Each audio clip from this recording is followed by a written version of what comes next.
and irony, just like animal farm. Justice mean inequity, so who go say the truth? Who go say the truth? Christian can say silence, Islamic leaders silence, kings and queens silence, traditional leaders silence. So who go say the truth? We are them go get so confused the call. Now by area why no better. We are them go get so confused the call. One guy's out here why no better. Who go say the truth? Who go say the truth? Oh, he need it to see what's a so. Now your friend on a night come at them. Only papi obeka nice and beer. So I want one over you two. Everybody was afraid. And when Tina to my cottage again, once my boy dumping one and I cheat. But who go tell the truth? Nanai or say me. Nanso bien person veka wasam because everybody is afraid. Anya safwe muayini. Akukudro for nyina dalima. And who go say the truth? Obiaja konson so to grow your man sa to me bia ka kobrafo. Efo anyina ye. Efo when you know yet. Na so kutrata down na so be dia back or why no keke. I fene for be man mo pia for efo ne cross on my mo. Hanya safwe mo ayini. Akuku drop on you na dalima. And who go say the truth? Abaya di bote chino. Yedi bi bebo nyande bi. Tachisa would your mouth pipinuma. Would your mind never shine my preference? But who go tell the truth? TUC silence, even journalists silence. So then who go say the truth? Right is right. Wrong is wrong, no matter how you justify. You say you wanna get rid of corruption. Someone want to help you, now the person become your target. Jobless no they mean senseless. Poverty no they mean useless. One day them go resist.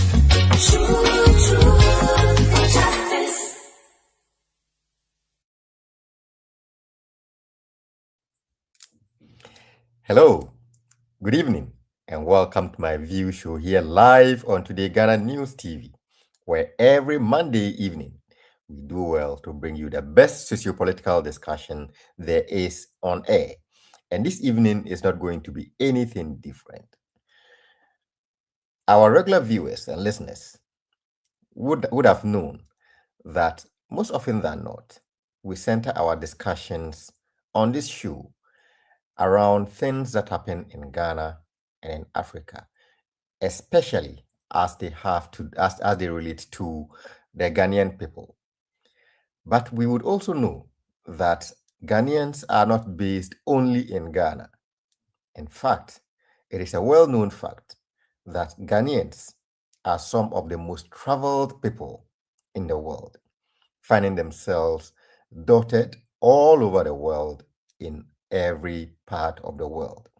And so this evening, we are going to broaden our tentacles and we are going to go outside the borders of Ghana to interact with some of our brothers and sisters, our mothers and fathers, our cousins and nephews and nieces who are outside the shores of Ghana, but who are Ghanaians nonetheless, and who are also of interest to us, just as we hope and believe that we are also of interest to them, wherever they may be.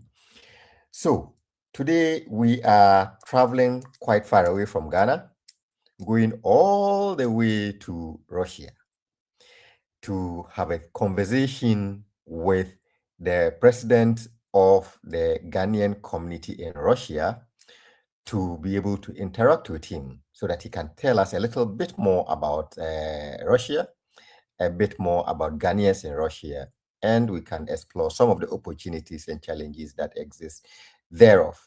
But before we invite our guest to join us in the studio, let us welcome our viewers who have made time to join us this evening. So welcome our listeners who are listening to us on Sakina Information Center in Tatali. Also, we say a very warm welcome to our listeners on Adelimai Information Center. Also, we welcome our listeners who are joining us on High FM 3.7 in Achinhima in the Eastern region, just as we also welcome our listeners on the King's Radio in Accra. And on all social media platforms, we welcome our viewers and listeners who are joining us on Facebook, on YouTube, on Twitter, on Twitch, on Instagram, on LinkedIn, and on whichever platform that you may be joining us. You are warmly welcome to today's show.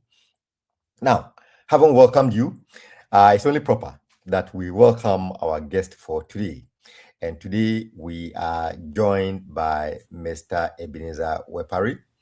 Mr. Wepari is the president of the Ghanaian community in Russia, and he's joining us today so that we have a conversation about the Ghanaian community in Russia.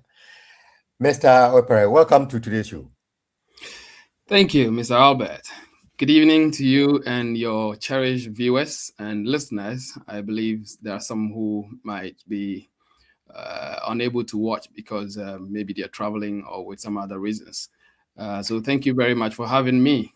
And good evening to all members of the Ghanaian community here in Russia.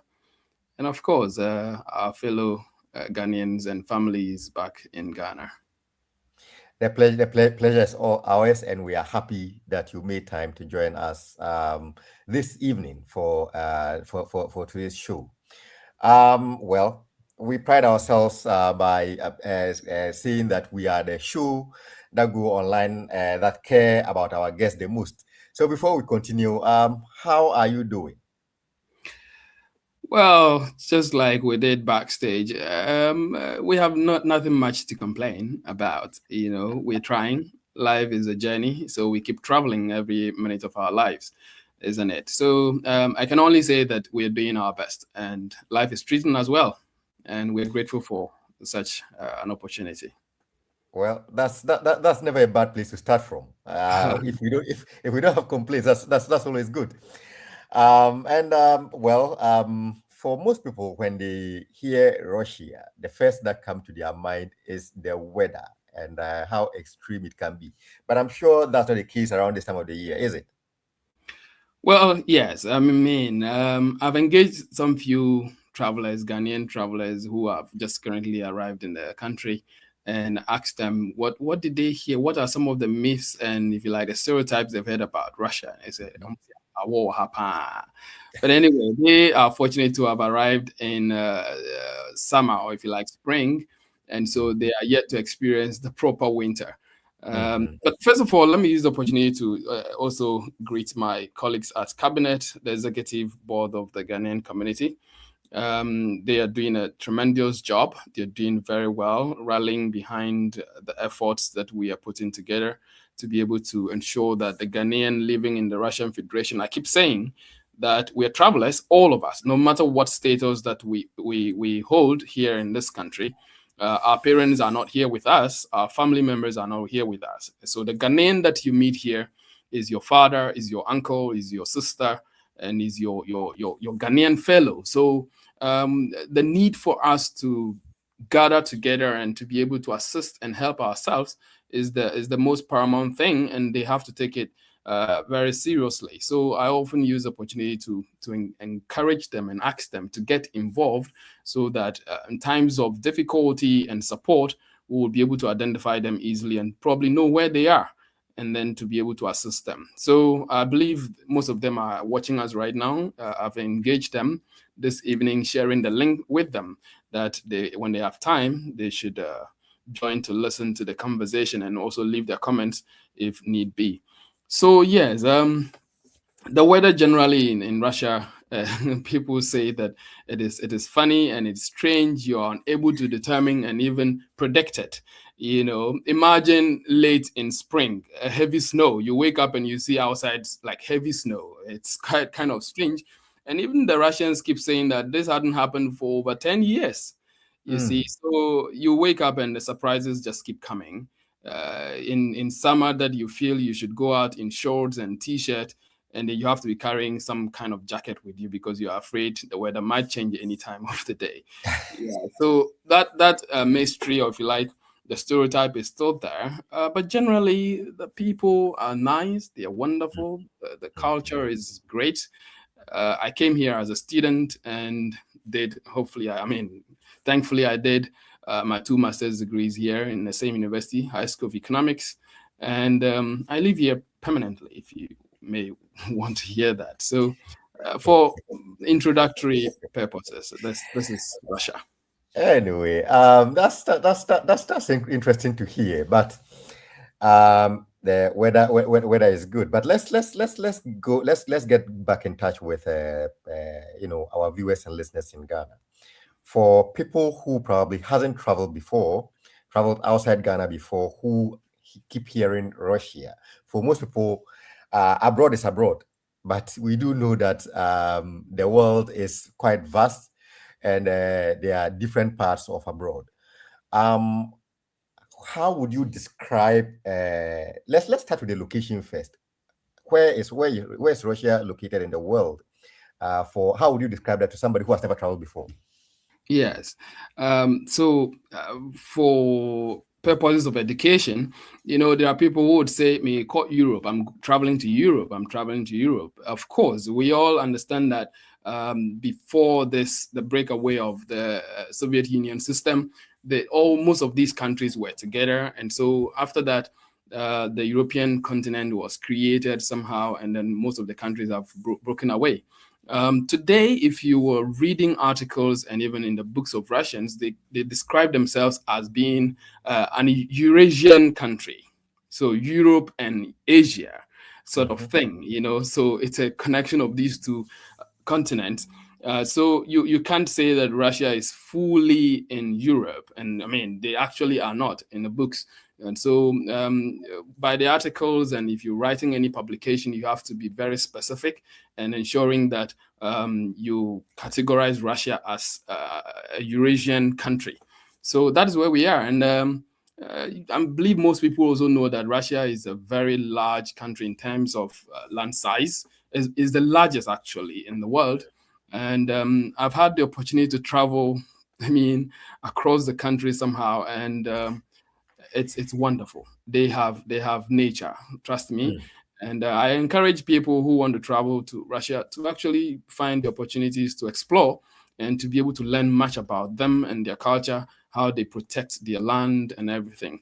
Yes, so if you ask me, that's where Russia is for now. Well, let's clear this hurdle by trying to connect Russia to people who probably are back home.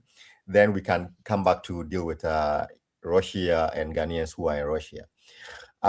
For Ghanaians who are in Ghana, we know that the rest of us refer to us as Ghanaians, and we are happy to be Ghanaians. But we know that we have different tribes in Ghana that make up Ghanaians. Is it a situation in Russia, or is one homogeneous group of people with same ethnicity and culture? It is the same, but not as intense as in Ghana. If you come here, we have the Chechenyas. They are also in Russia, but they are far from, towards the border, one of the borders of Russia. And there are others, in fact, even those Russians who live in Moscow, who were born and bred in Moscow, they sort of discriminate themselves from people from St. Petersburg. So St. Petersburg is like the second largest city in the country.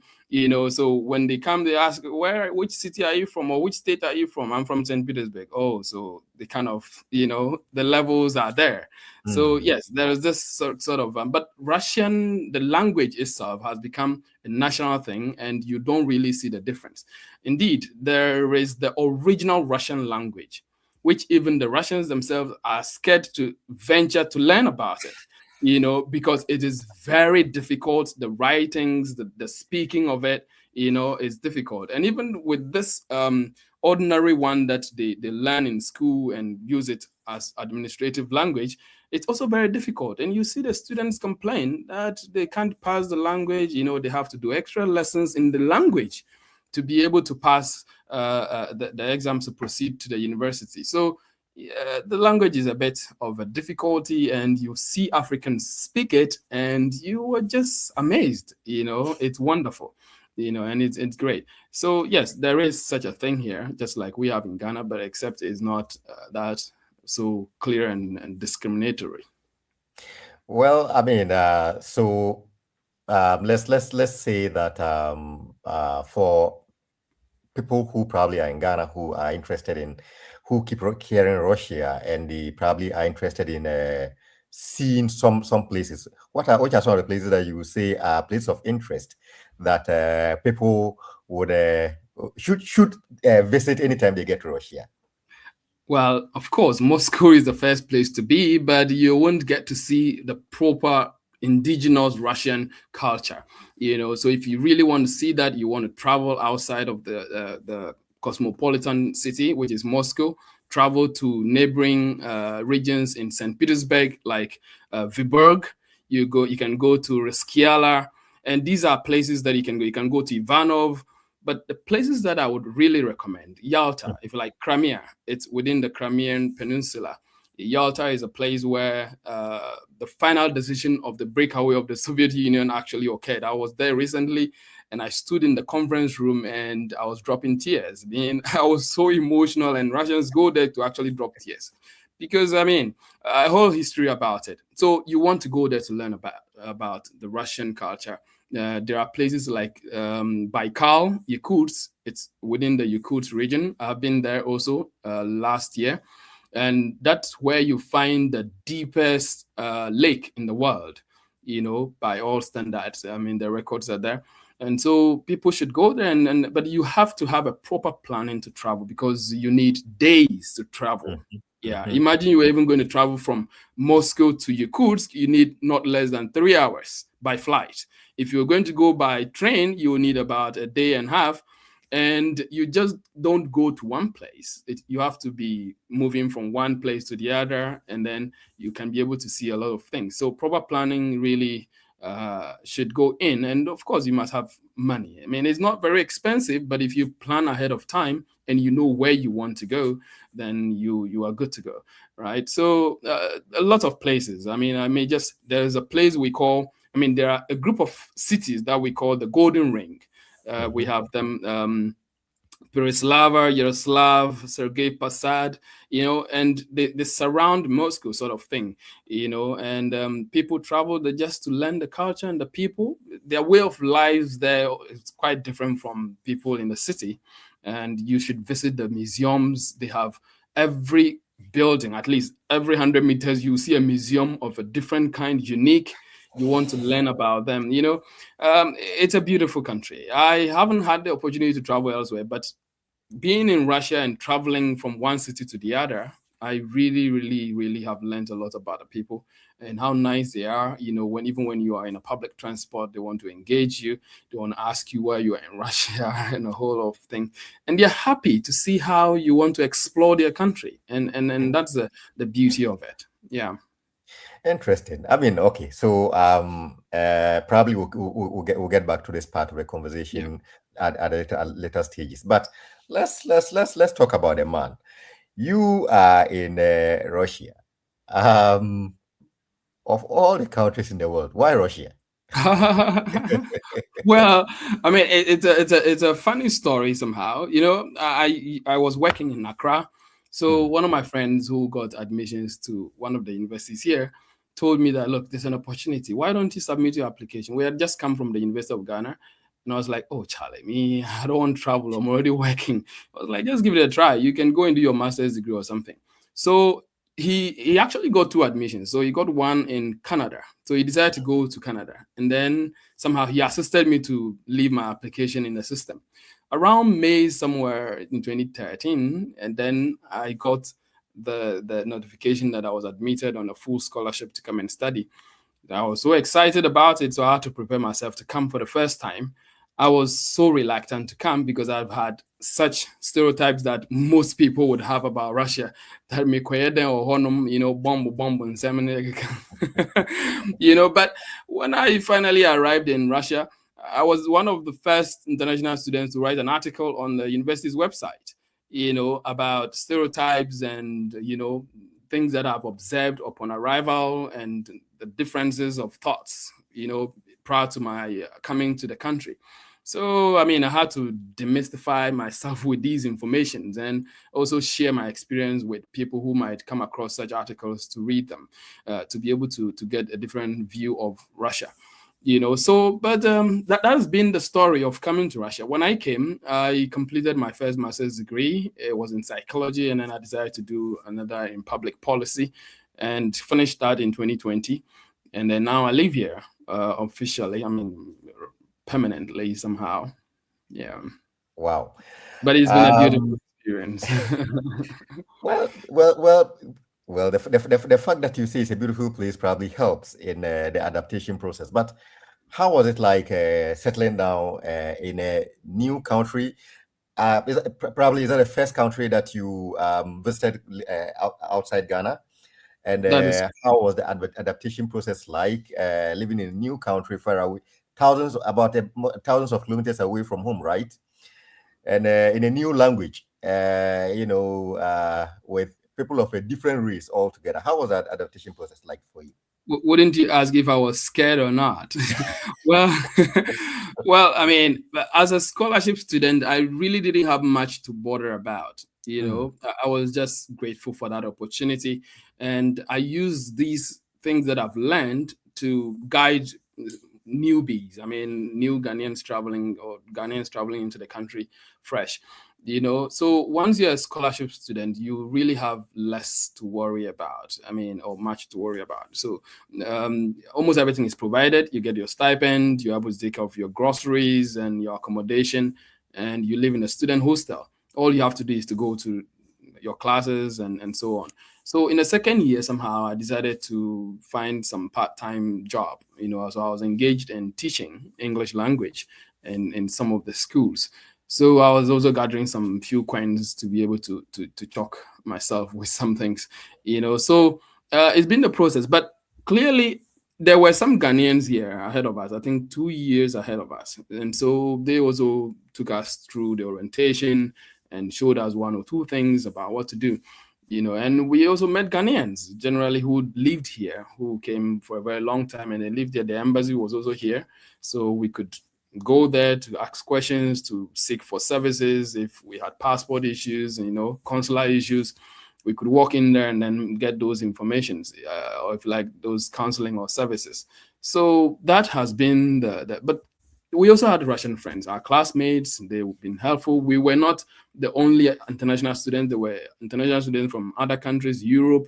At the time, you will see most European countries, students coming into Russia. And we studied together, you know, and we live in the same hostel, so we get acquainted with ourselves, and we had nothing to fear. In fact, people say that our generation or our time was a bit freer because earlier there were some kind of atrocities. If you know, they see you a person of color, then they sort of want to discriminate against you, you know. But when we came, at the time we came, the president had passed a law that if you had such attacks, whether verbal or physical, you have the right to report to the police, and then they would handle it smoothly. So I believe that the system began to change. and the people began to accommodate international, or if you like, people of color, and we got used to it. Now you'll see many of us getting married to their ladies, and vice versa. So I mean, it's life, isn't it? We learn by day. Yes. So that has been the experience of getting assimilated with the system. It was really a nice experience. We could go everywhere, and somehow my roommates and I had a friend who is now lecturing at UDS. He was my roommate. When we finished, he decided to do his PhD, so he went back to lecture at UDS, and we used to rename the metro system. But one of the things that I really admire till today, when I get underground, I just wonder how these guys were digging underground and creating a web of railways down there. Meanwhile, in our country, we can't even surface land. We can't even have one track. And I keep imagining, so we in the village will be digging rat holes, mice holes, and the guys just imagine how the rat and the mice holes work, and they use it to create something for themselves. But we chase rats and eat them. So it's funny at the same time, ridiculous, that how come we are unable to do this, even if it is about policy transfer, learning from best practices. How come for this number of years we are unable to think and do a similar thing? So it's been we actually named some of the metro stations, Taganskaya, and we had a meaning to it. I'm sure if my friend is watching me now, he will be laughing right away. There's another metro station, we call it Chistiprudi. And so he just told me, oh, Boga, I'm going to Chistiprudi, but we know what he meant. It was some keyword that we used. I'm going to Tagansk. Interesting. So it was generally. Yeah. So I mean, so you went there as a student. Well, of course, the relationship between Ghana and Russia probably dates back to post-colonial era with our first president Nkrumah, and having a relationship with Russia then. And we know that lots of Ghanaian students were sent to Russia to study, some of who remained like you, while others went back to Ghana. Now, if you bring that closer to present day, relationship between Ghana and Russia, is study still there? Our students, are they still like probably the main or the main source of Ghanaian immigrants to Russia, or you have some professionals who are also migrating to Russia as well? Yes, there are people who come in to do business, and I would give an example. Even the current ambassador, he studied here, and thankfully he had been appointed as Ghana's ambassador to Russia, and he's doing fantastic. This evening I was texting him. He's in Armenia to submit his credentials to the president, So yes, even at just the recent Independence Day, a number of individuals, business people came down into the country wanting to engage with their counterparts here in Russia on how to be able to, collaborate and do business together. So people do come around. There are people, of course, who are, after studying, they decide to stay and they have businesses, and then they collaborate with counterparts in Ghana as well.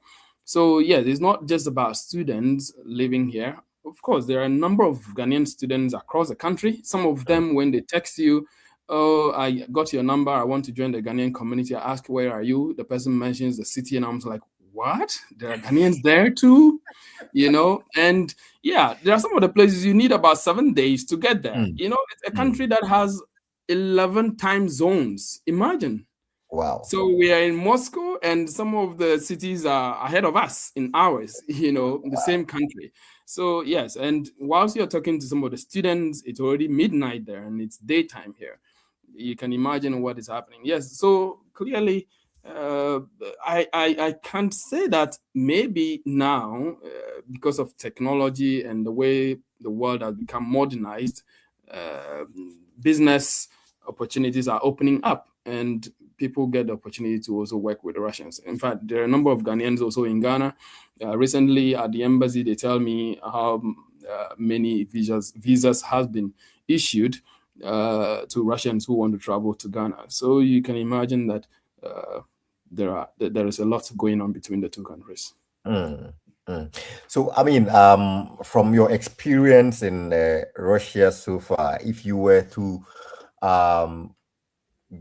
divide the population of Ghanaians in Russia in proportions, what category of migrants would you say constitute the largest chunk of, the Ghanaian immigrants in Russia?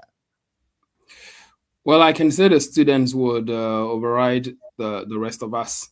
Yes, a few who came through other means, might just be a little over 1,000. But if you want to combine all students together, there could be about 2,500 thereabout. Wow. But the funny thing is, when most of them, when they complete, they have to go home. I mean, if you were on Ghana government scholarship, you know the rules there. They have to return back home. But those who came on their own scholarship or their own fee paying, or they got the Russian government scholarship, they have the opportunity to stay in.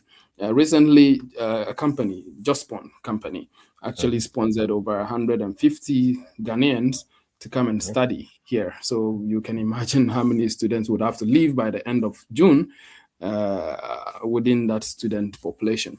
Yes, so that has been the situation. But a number of them who live here, who aren't students, are also doing fantastic. Yeah, they're doing well. They're doing well. Yeah. So in terms of like, okay, so this may not be your particular area of specialization, but with your knowledge in the Ghanaian population, in Ghanaian immigrants in general, when students come, what are the areas of study of that they mostly veer into when they come? Yeah, so there are various areas, but mostly we have medical students, across the country. There are students studying in Moscow, in Petersburg, and elsewhere.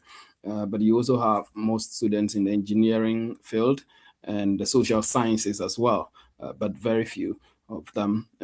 I can say that, yes, in the social sciences, there are a number of them, but I believe the what is it called, medical sciences are more in the country.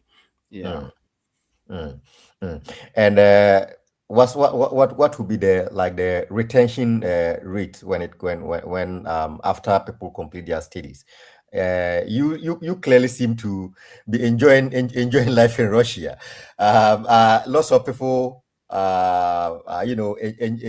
enjoy Russia like you, who want to stay, or most people pack their baggage and rush back home when they are done. Yes, I mean, it becomes emotional actually when students are completing, when it's getting to June, graduation, and you have just a month or two to leave. Usually by August, you should leave the country.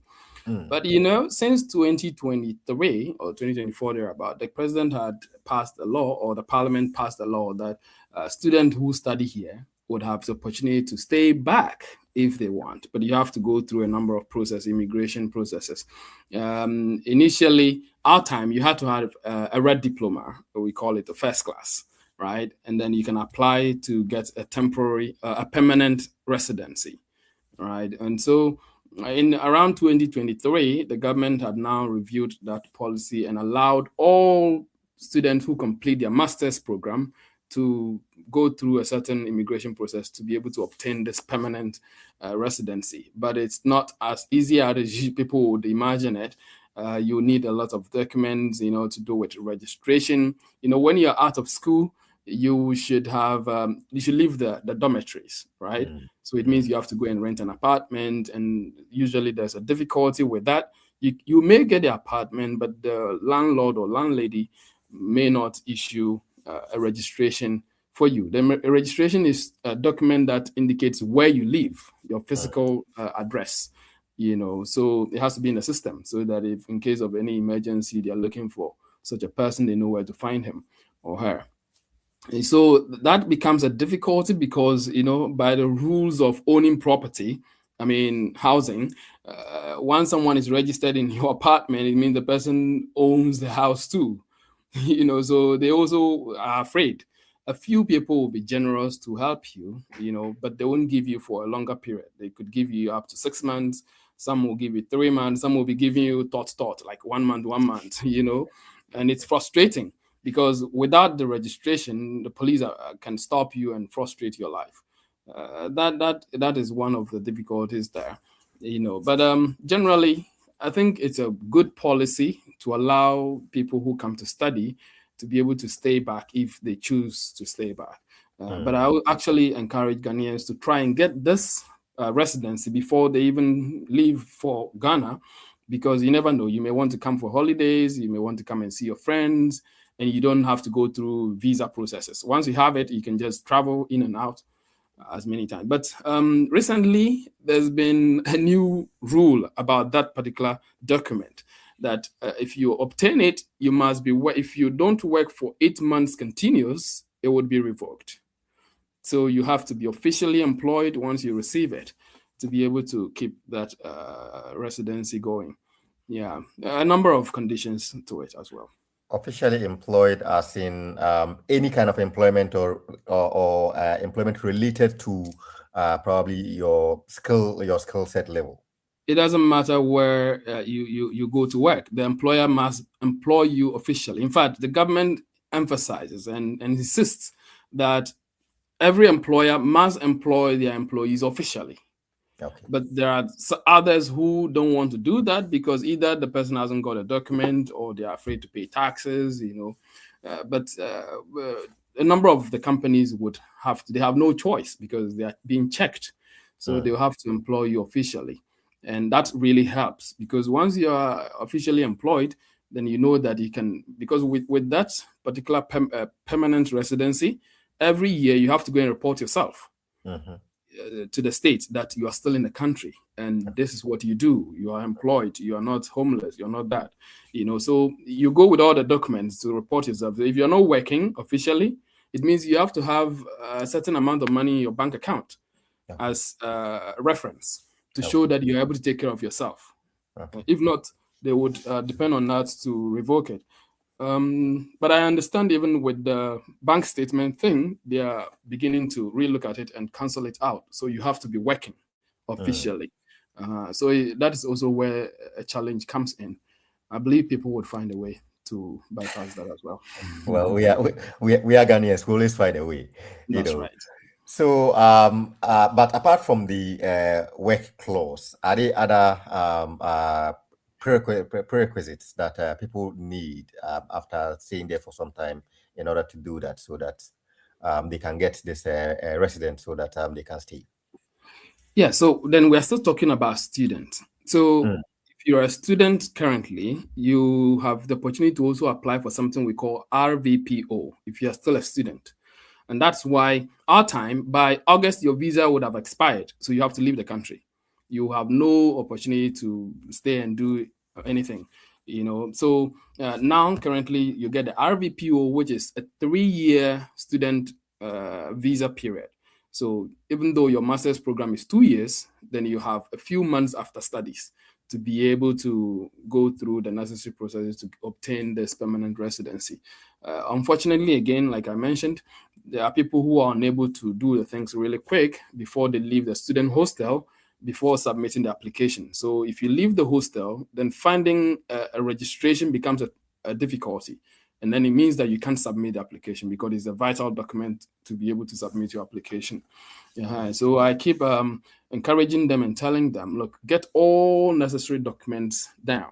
And then by the time you receive your certificate, because you need a certificate, your graduation certificate, if you receive it immediately, then you go to the immigration center and submit the application. You submit, there are issues with it. They would ask you to go home and come back. Initially, they will give you 2 weeks interval. Now it's 1 month straight. So imagine you go and there's an error with your application, then you need 1 full month to wait until you can go there again. It's a frustrating process. I mean, nobody wants to go there. If you go there, it's a multi-purpose immigration center, and it's very far from the city center. I mean, I'm talking about the Moscow one. And so traveling back and forth from that place, if you don't do your things right, or if you don't get a necessary assistance, you would just travel and get frustrated. And by the time you know it, your existing visa will be expired and you have to leave the country with no choice. Well, interesting. All right. So I think probably this would be a good time to take a short break. When we return, we are now going to take a look at the Ghanaian community in Russia proper, and we'll take a look at some of the challenges, opportunities, and what have you that exist. Then we'll bring the show to a close. So if you are still with us, don't go anywhere. We are going for a short break, and we shall return shortly so that we would continue with the next part of the show. Stay tuned. Welcome to Beyond Makeup, where beauty and confidence are taken to a whole new level. Here, we pamper and take care of you like royalty. Enjoy our gentle waxing, refreshing facials, and soothing massages that melt away stress and leave your skin glowing. We also offer professional makeup services, manicures, pedicures, durable nail extensions, and perfectly sculpted ombre brows. We give you the most perfect soft lashes that highlight your natural beauty. At Beyond Makeup, every visit is more than just a service. It's an experience of care, elegance, and transformation. Locate us at Chado Last Stop or call us on 0559 933 505 or 0506 474 911. Follow us on Facebook, TikTok, and Instagram. Beyond Makeup, your journey to wellness starts here.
Well, welcome back to MyView Show here live on Today Ghana News TV, where this evening we've been joined by Mr. Ebenezer Wepari, who is the president of the Ghanaian community in Russia, and together we've been trying to explore Russia quite a little, get to know who the Ghanaian immigrants who go to Russia are, what they are engaged in.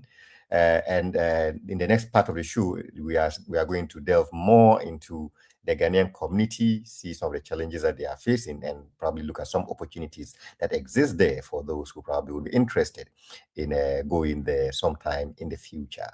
And for those who are there already, what they can do to enhance their livelihoods and their lives.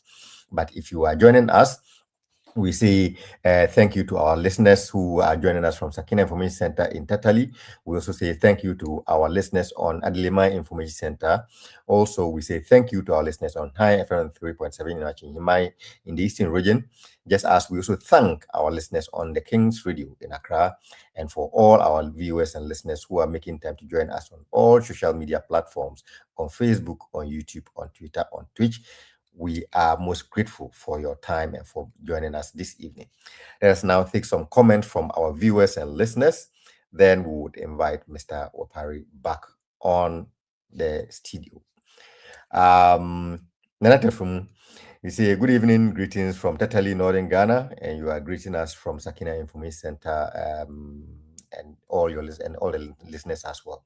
Thank you very much, Nanate from, and to all the listeners who are joining us on Sakina Information Center. Robert Kimpe, you see, I am watching from Paris, France. Please kindly ask him. There is allegation that Ghanaian youth in Russia are forced to the military to fight in Ukraine. How true is it? Great. We'll ask him when he joins us. Thank you very much, Robert, for the question. Patina Bedu, say good evening, Doc, host, and your special guest. Nice to be part of the show tonight. Thank you very much, Mama Pat, for making time to join us on this show. NDC Diaspora Union, you see, greetings, comrades, watching from Amsterdam, Holland. What is the situation concerning getting African food? Thank you very much. This is something we'll pose to him when he joins us. Asempa Heneboachi, you say you are watching and listening from Himai. Do you face discrimination and racism there? Thank you very much, Asempa Hene. We would relay your question. Patience Darko, you see, good evening. You are watching from Hamburg in Germany. Nice show. Thank you very much, Patience, for always joining us. Ghana and you see, I am really enjoying the show from Bosusu in Frantiaqua South District. Thank you very much for joining us. We appreciate your comment. Jaframa TV, you say you are watching from Rara in Oti region. Thank you very much, Jaframa TV, for doing the watching. Kweku Ivo, you say Today Ghana News TV, you are doing well for Ghanaians in the diaspora. You are watching from Suhum in the Eastern region. Thank you very much, Kweku, for joining us today. Lady Mal _2, you say greetings. You are watching on Twitch from St. Petersburg. Eben is on top of the issue. Thank you very much, Lady Mal _2, for your kind words and for your comment. Sikapa TV, you say you are watching from Jumapu, near Kufuridia, and you are saying great show. Thank you very much, Sikapa family, for doing the watching. Jibodi Efua, you see, good evening. You are watching from Sunyani. What kind of job is very common for Ghanaians in Russia? Thank you very much, Efua, for the question. We'll relay your question when you join us. Frempong Bafi. Frempong, you say you are watching from Akusi near Somenya. Thank you very much, Frempong, for your comment. Mavis Boating again, you say you are watching with your family in Lisbon, Portugal. Thank you very much, Mavis Boating, for your comment. Margaret, you are saying you are watching from Nkwanta in the Eastern region. Thank you very much, Margaret, for joining us. You are back again. You say you are really excited about the show. We're excited to have you as well. Thank you very much for making time. Frima Oye, you say you are watching from Monthly near Ho. Thank you very much, Frima Oye, for making time to join us. We are grateful to you, all of you, for making time to join us this evening and for your comments as well. Now, let's welcome back Mr. Ebenezer Wapari, who is the president of the Ghanaian community in Russia. All right, before I go to my last set of questions, let's take some of the questions that came from some of our viewers and listeners. I think I saw a question about whether you face racism and discrimination. Yeah, I was literally smiling.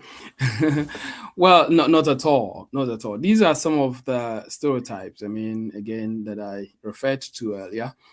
You won't see that these days, except in the hinterlands. You know, when you get there, they're wondering what you're still doing, what you're doing in their country. You know, because usually you won't see people of color in those areas. They are very, Okay. very far from the bigger cities, you know, and most of them do not have the opportunity. They see people of color differently, and so when they see you, not as if they would uh, kind of obviously discriminate against you, but you would be able to read from their demeanor that no, they don't like you. You know, there are a few individuals, you know, the OGs. Uh, Mm. they would be, you know, showing some signs, but it is not that intensive lately. Yeah.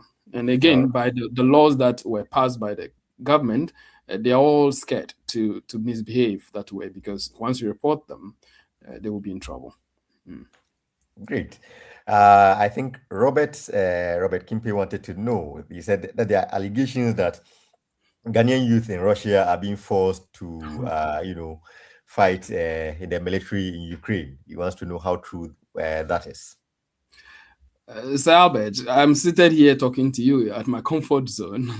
Do I look like I'm in military gear? Anyway, that's on a lighter note. That is not true. You know, there are people who, out of ignorance, would go and sign the contract to participate in the activity. It is not as if anybody forces them to join them. The operation. You know, they put the document to you, and it's in Russian. If you don't know it, you don't have to sign. If you're supposed to sign for them to shoot you right there, would you sign it? So you don't sign something you don't understand. You know, so for anybody to come and say that they've been forced to go and do something, I've had such, I mean, comments, but there is no evidence to it that you've been dragged to go and fight. Even those who are citizens here, I mean, Africans who own citizenship, they can't be dragged like that. It's a process. They will send you the letter and give you time to respond. And that's where, if you don't respond, they'll come and follow up. But that's different. That is for those who have the citizenship. But if you are an ordinary person walking about, I mean, you are a student or you are a traveler, nobody comes to bother you on that. I mean, they put sometimes there are Ghanaians who would put the conditions to them. If you join, you will get money, and they lie them to them, and then somehow they fall for it, and then they join. Yeah, but we constantly educate them and share information with them that do not fall with these things. First of all, you don't know the language, you can't read the text. So don't let any agent mislead you into signing something you don't understand. That is unacceptable. You know, but you know, they tell you how would they survive, how would they live without documents and things like that. And that's because of the conditions that are attached to signing this contract. You Hmm. know, because you'll be given a citizenship status once you complete your contract, your 1 year contract. There is an amount of money that you'll be paid upon signing the contract, and your monthly salary when you are injured, when you are dead. All of these, they hear them, and they immediately will convert it to Ghana cedis. That is on condition that you survive. You exactly. You know, and the funny thing is, they tell them you'll get this amount in rubles, and they want to convert it in cities, and you hear it in cities, and you are like, "Are you kidding me?" So no thinking twice. They just, oh, mayor, you know. And then you go there and you are seeing wonders, then you are running away. You are now calling Mumbuami. Am I supposed to come there and help you? You know, I mean, it sounds funny, but it's very serious. You hear people call you and say, I feel I don't want to do this again. I can't come there. I can't have Hmm. access to the command. The only thing we can do is to write through the Ministry of Defense. And usually, even with that, is even a complete complication, because most of these individuals do not sign through the Ministry of Defense. They sign through agents. And then they go there and nobody knows about them. Of course, they are in there, they are being paid, but they are not officially employed by the ministry. And so when you have troubles, then you have to rely on your agent or the command to be Hmm. able to do something about it, you know, and that's where the challenge is. If not, if anyone signed through the Ministry of Defense, there is a way that you can be helped to get out. Other than that, you have to complete your contract and be released. That's it. A number of them have come out successful. Some of them too haven't made it. And then we can't even find their relatives to be able to report to them. So it's a lot of things happening within the situation with the operation. Well, all right, Robert, there you have it. Okay, Robert, he's back again. He wants to know how vibrant are the Ghanaian political parties, and how are you coping with each other as Ghanaians? Oh, it's a nice question. People think that in Russia, because you can't gather as in anything political is unacceptable. There are no protests. There are no, those kind of things are not physically seen. But we have the NDC and the MPP here in Russia. And yes, and in fact, in June, early June, we would be having fun games within these two political parties. We are making arrangements on that. So yes, we have it, but except that we don't engage on those activities as in very physical and in the media. You can't do that; it's unacceptable. You can gather and use virtual means to engage people who are aligned to your political party, but there is nothing like you're going to demonstrate against the ambassador because he's doing something against your political party. There is nothing like that here. We all align. Once we're here, the ambassador is our father, every one of us. We don't care which political party he is. We have to rally behind him. And so far, the current ambassador has really demonstrated leadership, and we appreciate him. Perfect. I think NDC Diaspora Union also wanted to know the situation concerning African food. I think he wants to know whether you can get African food to buy. I'm sure he had heard some information about the kind of foods that you would see people eat. Indeed, it's difficult to find typical Ghanaian foods, but I think the situation is changing, and I would rather encourage Ghanaian businesses to actually work hard on this. They're channeling all their energies through Europe and Americas, Canada, and leaving other parts of the countries, the world where they could be making money from. We are introducing foods like yam, which is not known by Russians.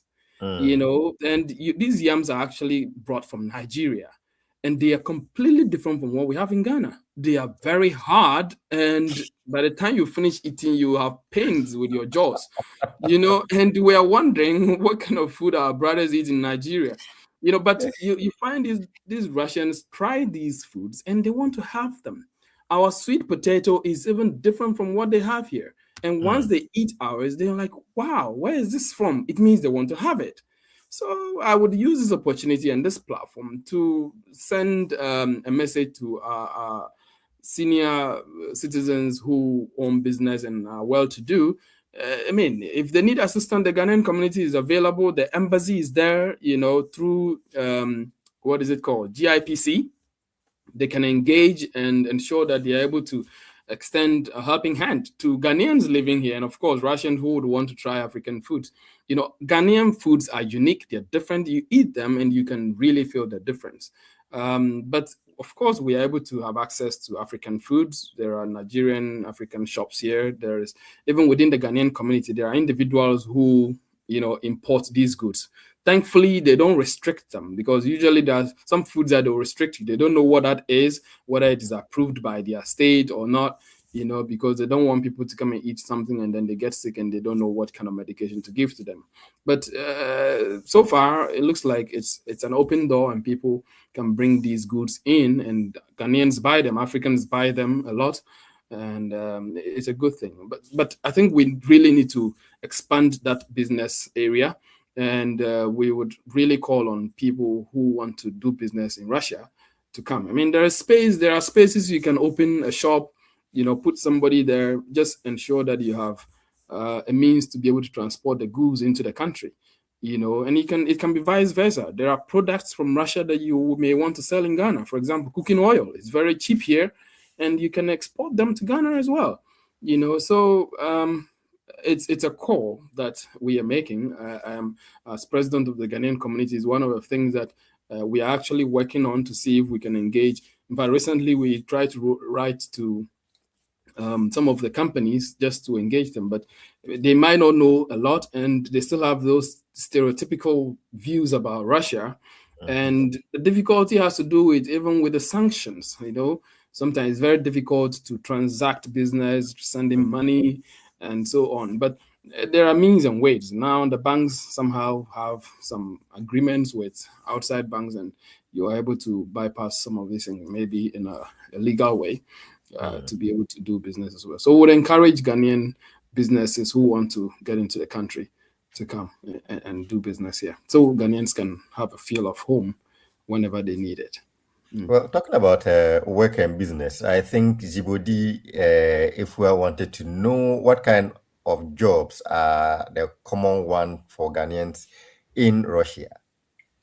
Yes, any job that you want to do as Ghanaian, you can do it. But the basic thing you have to do is to learn the language. If you don't learn the language, then you will do something you really don't want to do. You might be a professor, but you end up doing something very, very untidy. So imagine you are done with your PhD and you decide to stay here and work, and you don't know the language. You would end up cleaning the streets. You end up cleaning the shops. You end up washing bowls. And these ones, I'm not saying they are bad. People are making money out of these jobs, but as a PhD holder, you might not. There are people who don't really care, but you might not want to do such a job. But I would say that those who are engaged in English teaching are really doing very well in this country. Yes, it's the most decent job so far.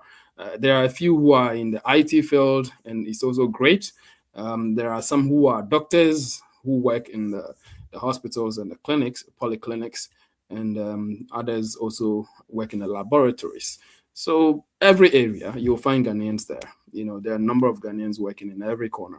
Some of them are even in the, special forces. You see some Africans in the police uniform, and you're like, whoa, are you kidding me? It's somehow a surprise, because you would not expect that an African would get that opportunity. But there are a few in these areas. Well, I think, yeah, I think the comments keep coming.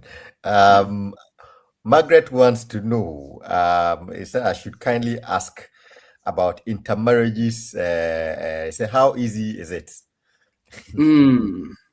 Just like in just like in Ghana, you're on the street and you find a beautiful lady, you approach, or what? I don't know. You don't know. It's Albert. You approach, Somebody came to Ghana. What is your name? Are you what? How old are you? Follow me. Yeah, you can do same here. Haven't you chanced on that? So it's the same thing. So you are on the street, especially summer is coming. It's a tip for Ghanaian brothers who probably just came this year.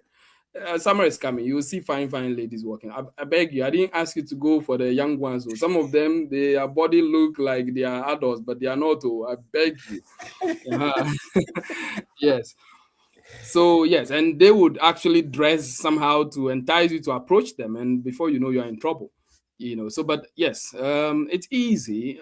It depends on your lines. You go, hello, how are you? And if they don't know the Russian, you bring out your translator. I mean, if they don't know English, you bring out your translator and engage them. You acquaint yourselves, if the person is interested in continuing the conversation, you take it from there, but not in a criminal way or in a form of malice. You just have to be open-minded. You have to be clever, because they are choosy. You have to look good, not as if you were wretchedly dressed and walking about and you're approaching someone who is smooth like that. Yeah, so people get married. I mean, there are Ghanaians who get married. Yeah, this weekend, yes, a Ghanaian got married to a Russian, and they keep marrying. They keep marrying. They keep marrying. It's easy. I mean, both sides. The females marry the Russians. The Ghanaian guys also marry their females, and so Okay, so let me see. Last one. Oh, my It boss looks is like you want me to pass you one, right? I'm taking already.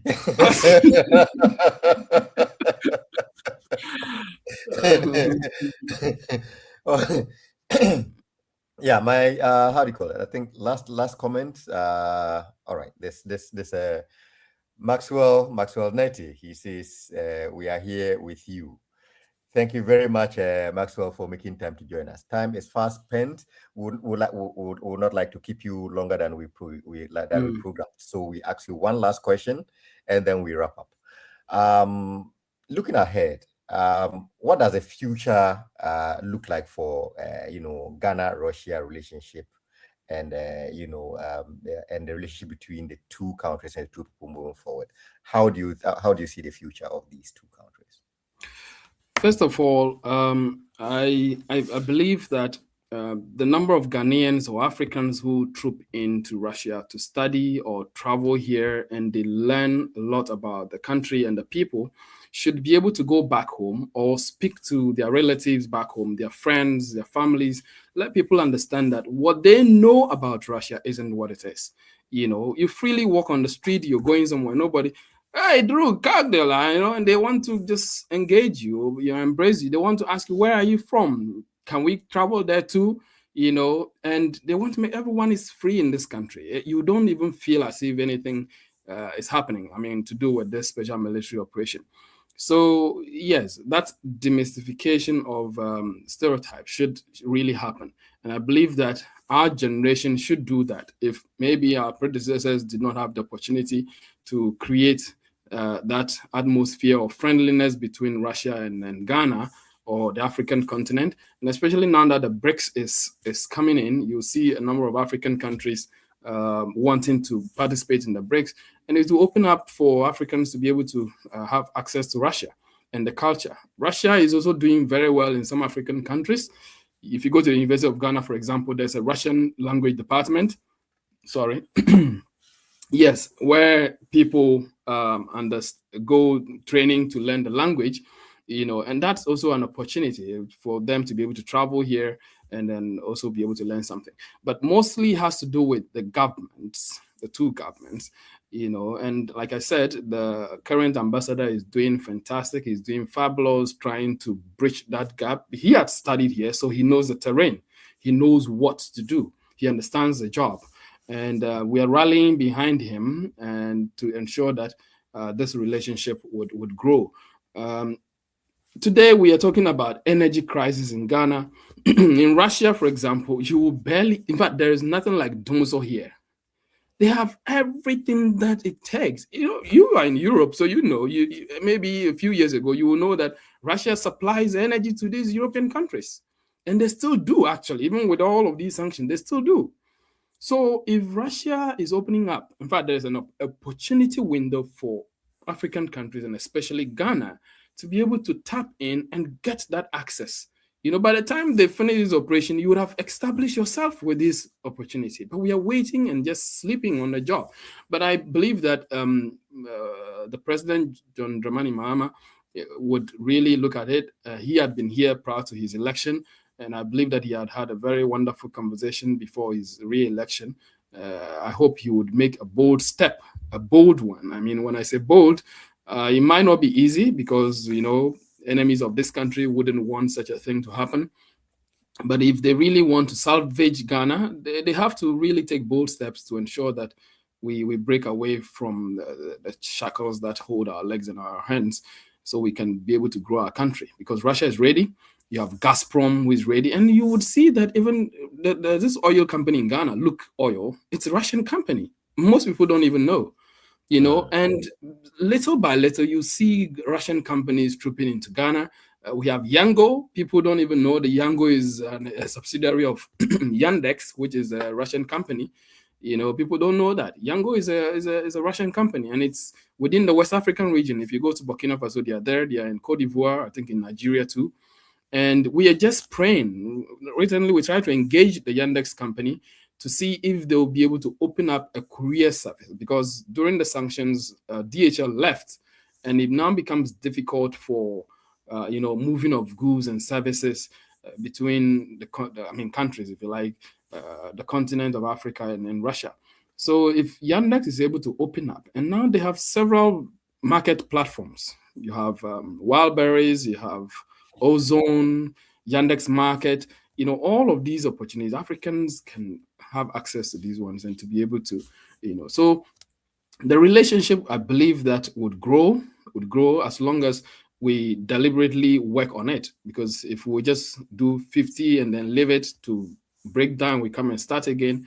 And our utterances as a government, or as a people of Ghana, towards the country has to be checked. Because if you don't know, you don't say. You might be wrong, you would be wrong, and you can't repair the damage that it would have caused. So, and when they are making this comment, they have to bear in mind that they're Ghanaians living here, doing very well, and even take it, the amount of money that maybe Ghanaians send to Ghana every year. If they mention it, you won't believe it, and even to do with this special military operation, those who have survived, those who are even still in it, the amount of money they receive and send to Ghana is not, I'm not trying to encourage this people coming to join, but if it is out of their will that they really are convinced that they want to participate, but the money they get out of it, they don't spend them here. They send them home. They're making they're building properties in Ghana, and that's one of the things that we have to really look at. The words that we use, our choice of words, the language that we will speak against the country shouldn't be anything that would damage our relationship with Russia, because some of us are available if they need any further information about what they want to know about Russia. The Ghanaian community, anyone within any member of the Ghanaian community will speak well of Russia, except a few of us who do not have the proper documentation and are still struggling to find one way or the other to get a document, and it's difficult for them. It looks like their hopes are finished, because the conditions are that if you want to get the proper document after your visa expires, you should exit the country. And to exit means you are going to be deported. So if you don't want to be deported, then you have to be married, or you must gain admissions to a school, or an employer must be willing to employ you on a work visa, but have to go through a difficult process to make you go out of the country without being banned in the system. And so if you don't get that, then it means you remain where you are. Some people are making efforts, bold steps, because they are afraid that once they report themselves, they will go and tell the immigration that I don't have documents and this is what I want to do to be able to go back and go home and come back. Then they feel like they can be arrested and deported. So they don't want to make that step. But recently I've begun to engage members and telling them that, look, of course, if you're afraid to go there without any basis, make sure you prepare yourself well. And then the guidance is there. We'll provide the guidance for you. You go in there, pay your fine for violating the rules of immigration, and then you can now leave the country, go and get a fresh visa, come in, and then you can now extend on that current, because you can't get a visa whilst your visa is expired in the country. You have to leave the country and return to be able to live a normal life, And so those are the differences. Some people are suggesting that we sign a petition. Let me say, you don't know which country you are in. You want to sign a petition here? Have you heard anybody sign a petition here, or even protest on the street? You want to put me into trouble?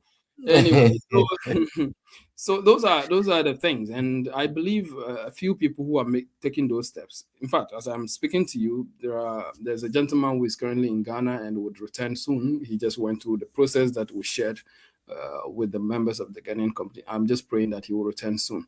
Yes, some have gone and come, and we believe his will succeed too.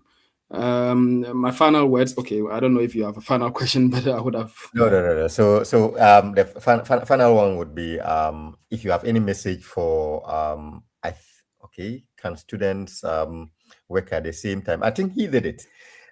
You worked while you were schooling, so clearly, yeah, that's a yes. So I would like to add something to that. That's my time now. You see, you have to actually graduate. There are students who do not succeed in graduating and they sack them. So that means that they now focus on the job than the studies. So when they come, I encourage them that, look, pay attention to, especially your first 1 year. If it's a master's program, pay attention to the studies. Master's program usually starts from 3 p.m. till 9 p.m. in the evening. Yes, so if you find a job that is in the morning, fine. Just do it till about 3 p.m. or 2 p.m. and make sure you are in class, because class attendance counts. You know, if the lecturer does not see, if on many occasions they would start, marking you down. By the time the academic year ends, you would be wondering what kind of mark you got. And you need a certificate to be able to process your permanent residency if you want to stay here. So it has to be your aim. The certificate has to be your aim, not the job necessarily. Of course, if you find something that you can manage with academic time, it's okay, do it. And so that's what I would want to add to her question. All right. Seeing that we have you here, do you have any message that you want to give to the Ghanaian community who are in Russia as your parting words with us this evening? Thank you very much again, Mr. Albert. Yes, being president of the Ghanaian community has really, really enlightened me. I've learned a lot about leadership. I have been in that terrain for a while in Ghana, at the University of Ghana, and even with NASPA.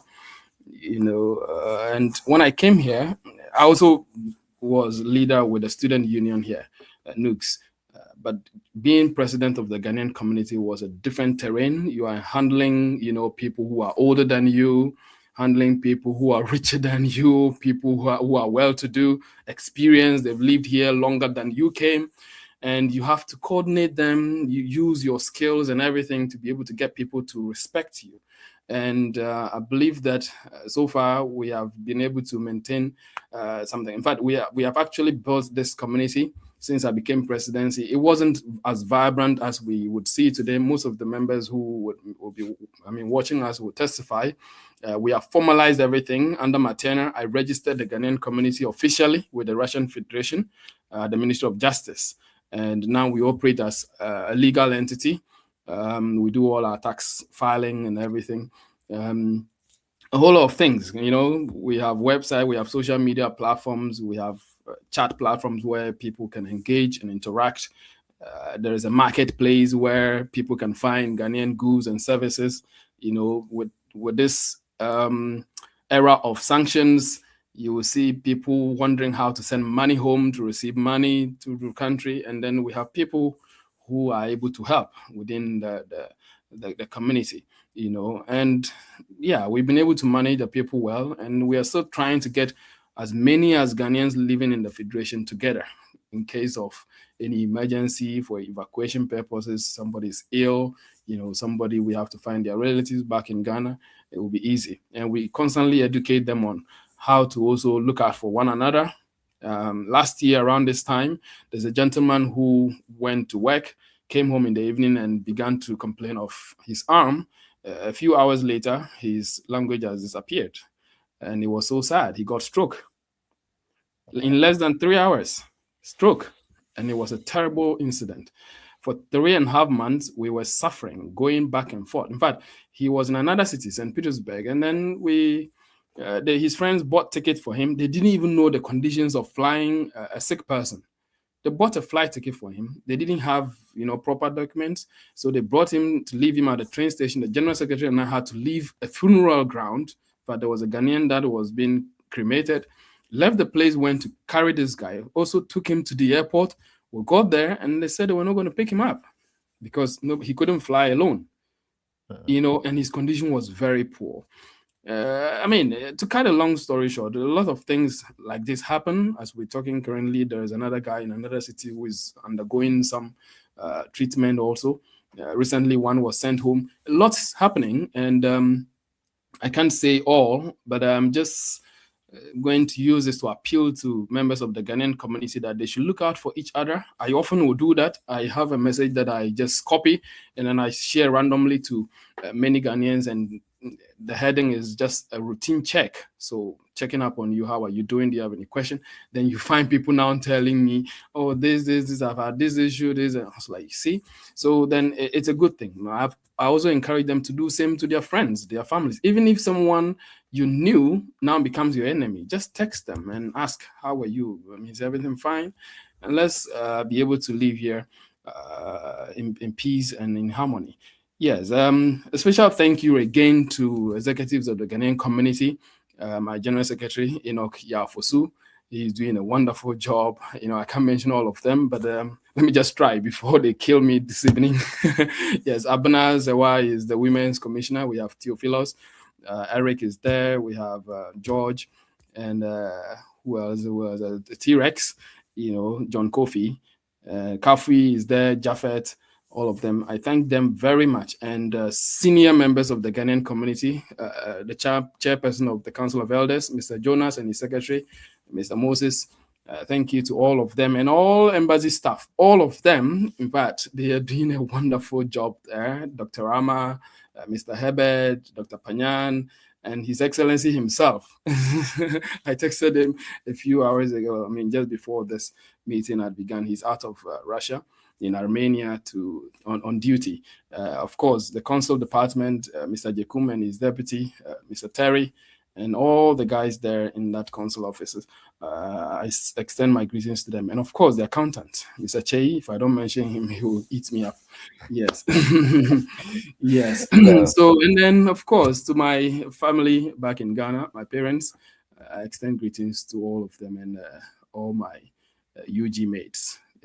Most of them don't even know my name. They call me Presido because I was president of the psychology department. Yes. So thank you again for the opportunity. I believe we would have more time to engage on some other topics going forward. Indeed. We would, one show is not enough for us to be able to touch on all the topics. But for today, we would say a very big thank you to you for making time to join us. We are sure you are about an hour ahead, right? And so it must be quite late in Russia, but you've taken time to join us this evening out of passion for your people and for Ghanaians. And for this, we are grateful to you for your time. And as we salute you, we are sure that Mother Ghana salutes you as well. Continue to watch out for our brothers and sisters who are there in Russia. Like you said, once we find ourselves out here, we alone can look after ourselves. So let's do well to lend a helping hand, lend a shoulder to one another, and to take care of each other. And so we are grateful to you for making time to join us this evening. Thank you very much. Thank you very much for having me. Thank you. All right. So for our viewers and listeners who have made time to join us, Dennis Underban from WA, we are grateful that you are doing a monitoring all the way in WA as well. Thank you for joining us for this show as well. And for all our listeners who made time to join us, we are grateful to you for making time to join us. We specifically say thank you to our listeners on Sakina Information Center in Tetali. Also, thank you to our listeners on Adelimai Information Center. Also, to our listeners on High FM 3.7 in Achimima in the Eastern region, and to our listeners on the King's Radio in Accra, and for all those who are joining us on social media platforms, on Facebook, on YouTube, on Twitter, on Twitch, on Instagram, on LinkedIn, and on all platforms. We are grateful to you for making time to join us this evening for this show. We say continue to take care of yourself, stay blessed, take care of yourself. God bless you. God bless our homeland, Ghana. Have a good evening.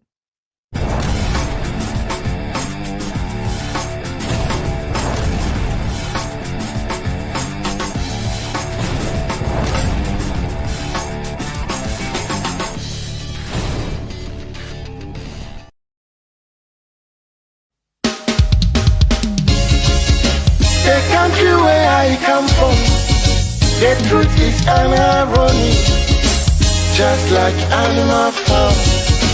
Just